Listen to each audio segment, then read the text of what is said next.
Hello friends, good morning सभी को।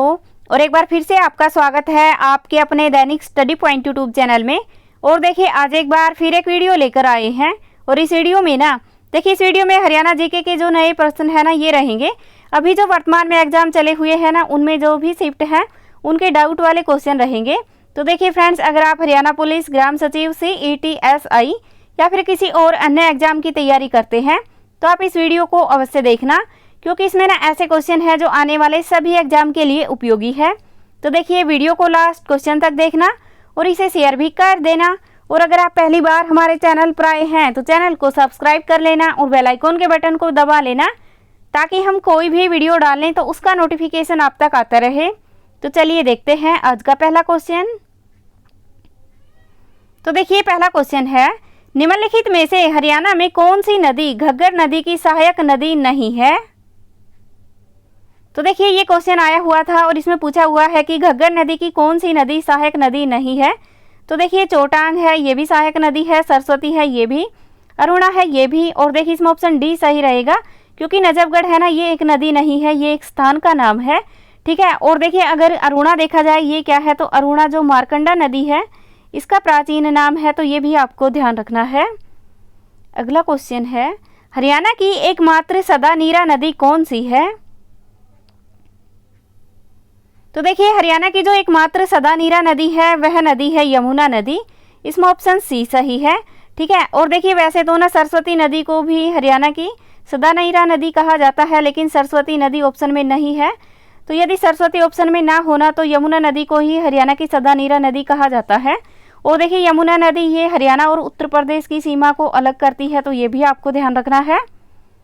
अगला क्वेश्चन है, अकबर द्वारा वर्गीकृत भूमि की श्रेणी जिसने प्रत्येक फसल के लिए क्रमिक रूप से खेती की जाती है, तो देखिए वह भूमि क्या कहलाती है। तो देखिए ये क्वेश्चन मैंने कम्युनिटी में डाला, तो उसमें ना सभी काफ़ी सारे कैंडिडेट हैं जो कि परौती को टच कर रहे हैं। तो देखिए इसमें परौती सही आंसर नहीं है। अकबर के द्वारा वर्गीकृत भूमि की श्रेणी जिसमें प्रत्येक फसल के लिए क्रमिक रूप से खेती की जाती है ना उसको बोलते हैं पोलाज। इसमें ऑप्शन डी सही रहेगा। ठीक है। देखिए पोलाज ऐसी भूमि थी जिस पर ना प्रत्येक फसल को क्रमिक रूप से किया जाता था, यानी लगातार इस पर फसल की जाती थी। और देखिए ये जो है बंजर, इस पर ना ये जो कृषि नहीं की जाती, बंजर जमीन ऐसी होती है इस पर कृषि नहीं होती। और परौती ना ऐसी है, इसको ना 1-2 वर्ष के लिए छोड़ दिया जाता है। इस पर कृषि तो की जाती है लेकिन 1 या 2 वर्ष के लिए ना इसको छोड़ दिया जाता है, ताकि इस भूमि की उर्वरता बनी रहे। और देखिए जो चचर है ना इसको छचर भी बोलते हैं। तो देखिए कहीं ऑप्शन में छचर आ जाए या फिर चचर आ जाए तो ये दोनों एक ही बात है। और ये ना ऐसी भूमि है इस पर ना कम से कम 3 या 4 वर्ष के लिए खेती नहीं की जाती। तो देखिए आप सभी को ध्यान रखना है। और अकबर के द्वारा ना जो ये अकबर के शासनकाल में जो भू राजस्व प्रणाली लागू की गई थी ये टोडरमल के द्वारा शुरू की गई थी। और टोडरमल ने ना दहसाला नामक प्रणाली लागू की थी, तो ये भी आपको ध्यान रखना है। और उसी टाइम अकबर के द्वारा इन भूमियों को 4 भागों में बांटा गया था, तो ये चारों भाग यही है। तो देखिए एक बार फिर से बोल देती हूँ, पोलाज ऐसी भूमि है जिस पर लगातार खेती की जाती थी। बंजर ऐसी भूमि है जिस पर खेती नहीं की जाती थी। और देखिए परौती ऐसी भूमि है जिस पर 1 या 2 वर्ष के लिए खेती की जाती थी, लेकिन फिर इसको ना इसकी उर्वरता बढ़ाने के लिए छोड़ दिया जाता था। और देखिए चचर ऐसी भूमि थी जिस पर 3 या 4 वर्ष तक खेती नहीं की जाती थी। अगला क्वेश्चन है, भारतीय पशु चिकित्सा अनुसंधान संस्था कहाँ पर है। तो देखिए भारतीय पशु चिकित्सा अनुसंधान संस्था है ये है इज्जतनगर उत्तर प्रदेश में। इसमें ऑप्शन ए सही है। ठीक है। देखिए ये हरियाणा का क्वेश्चन नहीं था, ये नेशनल लेवल का क्वेश्चन था। और अगर हरियाणा में देखा जाए तो हरियाणा में आएगा पशु चिकित्सा विश्वविद्यालय। तो देखिए अगर विश्वविद्यालय पूछा जाए ना तो ये हिसार हरियाणा में आएगा, लेकिन इसमें जो पूछा गया है ये है भारतीय पशु चिकित्सा अनुसंधान संस्था, तो ये इज्जतनगर उत्तर प्रदेश में रहेगा। और देखिए वैसे हिसार में अश्व अनुसंधान केंद्र भी है और ये केंद्रीय भैंस अनुसंधान केंद्र भी है, तो ये भी आपको ध्यान रखना है। अगला क्वेश्चन है, केंद्रीय बकरी अनुसंधान संस्था कहाँ पर है। तो देखिए केंद्रीय बकरी अनुसंधान संस्था है, इस पर भी डाउट हुआ था। तो देखिए इसका जो आंसर रहेगा ये मखदुम में रहेगा। इसमें ऑप्शन डी सही है। ठीक है। और देखिए मखदुम देखा जाए ना कहाँ पर है, तो ये है उत्तर प्रदेश में, तो ये भी आपको ध्यान रखना है। अगला क्वेश्चन है, निम्नलिखित में से हरियाणा के किस जिले में सबसे कम ग्राम पंचायतें हैं? तो देखिए सबसे कम जो ग्राम पंचायतें हैं ना, ये है फरीदाबाद में। इसमें ऑप्शन डी सही है। और देखिए फरीदाबाद में देखा जाए कितनी है, तो ये है 116, तो ये भी आपको ध्यान रखना है। ठीक है, देखिए फरीदाबाद में सबसे कम ग्राम पंचायतें हैं। और ये अगला क्वेश्चन है, निम्नलिखित में से सबसे अधिक ग्राम पंचायत कहाँ पर है? तो देखिए सबसे कम आ चुका है एग्जाम में, तो अब सबसे अधिक वाला भी आ सकता है। तो देखिए सबसे अधिक जो ग्राम पंचायत है ये है यमुनानगर में। इसमें ऑप्शन ए सही है। और देखिए ये है कितनी यमुनानगर में, तो ये है 472, तो ये भी आपको ध्यान रखना है। अगला क्वेश्चन है, निम्नलिखित में से हरियाणा में सबसे अधिक गांव कहां पर है? तो देखिए अब ये देखना है कि सबसे अधिक गांव है ये कहां पर है। तो देखिए जहां पर सबसे अधिक ग्राम पंचायत होगी वहीं पर ही सबसे अधिक गांव होंगे, तो इसमें ऑप्शन ए सही है, यमुनानगर। ठीक है, देखिए जहाँ पर सबसे अधिक गांव है वहीं पर सबसे अधिक ग्राम पंचायत है, तो इस क्वेश्चन में कंफ्यूज नहीं होना, ये आपको ध्यान रखना है। ठीक है, और देखिए गांव देखे जाए कितने हैं, तो ये है 648, तो ये भी आपको ध्यान रखना है। अगला क्वेश्चन है, निम्नलिखित में से हरियाणा में सबसे कम गाँव कहाँ पर है? तो देखिए इसमें देखना है कि सबसे कम गाँव है ये कहाँ पर है। तो देखिए सबसे कम गाँव है ये है रोहतक डिस्ट्रिक्ट में। इसमें ऑप्शन सी सही है। और ये है कितने, तो ये है 148। ठीक है, तो देखिए सबसे कम गांव हुआ रोहतक में जो कि 148 है। और सबसे कम ग्राम पंचायत देखा जाए कहाँ पर है, तो वह फरीदाबाद में है, तो ये आपको ध्यान रखना है, जो कि 116 है। ठीक है, देखिए ये दोनों क्वेश्चन अलग अलग ही है। इसमें याद रखना है कि सबसे कम ग्राम पंचायत फरीदाबाद में है और सबसे कम गाँव रोहतक में है। अगला क्वेश्चन है, वर्तमान में हरियाणा में कितने सोलर पार्क हैं? तो देखिए वर्तमान में हरियाणा में सोलर पार्क देखा जाए कितने हैं, तो ये है 20। इसमें ऑप्शन ए राइट है। ठीक है, और देखिए ये ना 18 डिस्ट्रिक्ट हैं इनमें है, तो ये भी आपको ध्यान रखना है। 18 जिले हैं, इनमें 20 सोलर पार्क हैं। और देखिए सोलर पार्क है इसका जो सोलर जो ऊर्जा संस्थान है इसका मुख्यालय गुरुग्राम में है, तो ये भी आपको ध्यान रखना है। अगला क्वेश्चन है, NH10 दिल्ली को किससे जोड़ता है? तो देखिए NH10 है ना, ये दिल्ली को जोड़ता है फाजिलका से। इसमें ऑप्शन सी सही है। अगला क्वेश्चन है, हरियाणा में मूलतः एक पवित्र धागा होता है जो कौड़ी, सिक्के और सुपारी से बना होता है, तो देखिए उसे क्या कहते हैं? तो देखिए ये क्वेश्चन भी कन्फ्यूजन वाला था, लेकिन अब इसका सही आंसर का पता लग चुका है। तो देखिए हरियाणा में जो मूलतः एक पवित्र धागा होता है जो कौड़ी, सिक्के और सुपारी से बना होता है, तो देखिए उस धागे को मंडा बोलते हैं। इसमें ऑप्शन बी सही है। ठीक है, और देखिए ये ना विवाह में स्त्रियों के हाथ पर बांधा जाता है, तो ये भी आपको ध्यान रखना है। और ठीक है, इसको ना कंगन डोरे के नाम से भी जाना जाता है, कंगन डोरा भी बोला जाता है इसको, तो देखिए ये भी आपको ध्यान रखना है। और इसको मंडा भी बोलते हैं। अगला क्वेश्चन है, हरियाणा में मातृमद की पियाओ एक शैली है, तो देखिए ये जो मातृमद की पियाओ एक शैली है ना, ये है राजपूत चित्रकारी। इसमें ऑप्शन डी सही रहेगा। अगला क्वेश्चन है, हरियाणा में कौन सी नदी जीतगढ़ के पास मेवात की पहाड़ियों से निकलती है? तो देखिए इस क्वेश्चन ने भी कंफ्यूज किया था उस टाइम। तो ये जो जीतगढ़ की पहाड़ियों के पास है, मेवात की पहाड़ियों से निकलती है, ये नदी निकलती है साहिबी नदी। इसमें ऑप्शन बी सही रहेगा।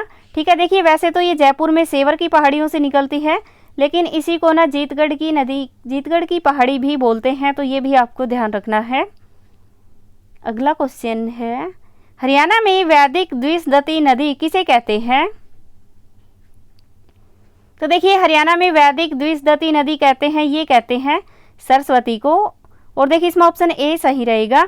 और वैसे अगर हम गूगल सर्च करते हैं ना, तो देखिए द्विशदती नदी ना घग्गर नदी को बोला जाता है। और ल्यूसेंट की बुक में भी द्विशदती का नाम घग्गर नदी को ही दिखाया हुआ है। और ठीक है, और देखिए कुछ विद्वान ना साहिबी नदी को भी द्विशदती के नाम से बोलते हैं।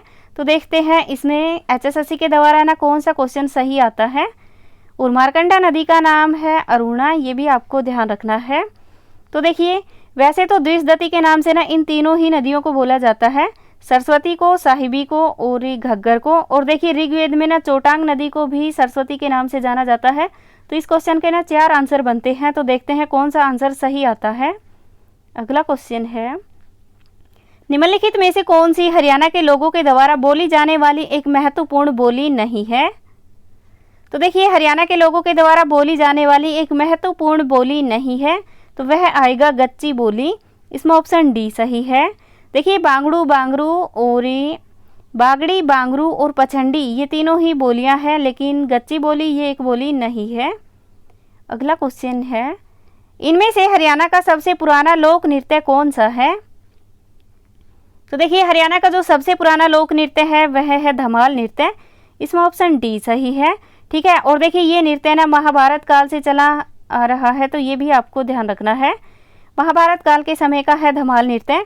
और घूमर नृत्य ये राजस्थान में अधिक लोकप्रिय है, तो ये भी आपको ध्यान रखना है। और वैसे ये स्त्रियों के द्वारा किया जाता है। और सांग नृत्य है, इसकी शुरुआत 1730 में होती है। और देखिए खोड़िया जो नृत्य है ना, ये भी महिलाओं के द्वारा विवाह में, लड़के के विवाह के अवसर पर इस नृत्य को किया जाता है, तो ये भी आपको ध्यान रखना है।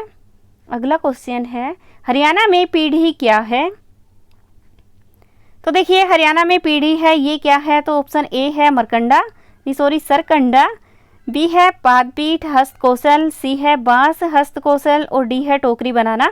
तो देखिए जो पीढ़ी है ना, ये है एक पादपीठ हस्तकौशल। इसमें ऑप्शन बी सही है। और देखिए पीढ़ी क्या होता है, ये इसके ना 4 पैर होते हैं और ये कुछ इस तरह से बने होता है। इसको ना पीढ़ा भी बोलते हैं। और ऐसे ऐसे रहता है, ये लकड़ी के इसके 4 पैर होते हैं और ऐसे ऐसे डोरी डोरी भरी रहती है और इसको पीढ़ा बोलते हैं। ऐसा होता है कुछ ऐसा। अगला क्वेश्चन है, निर्वाचन क्षेत्र के संबंध में हरियाणा की सबसे छोटी लोकसभा क्षेत्र कौन सी है?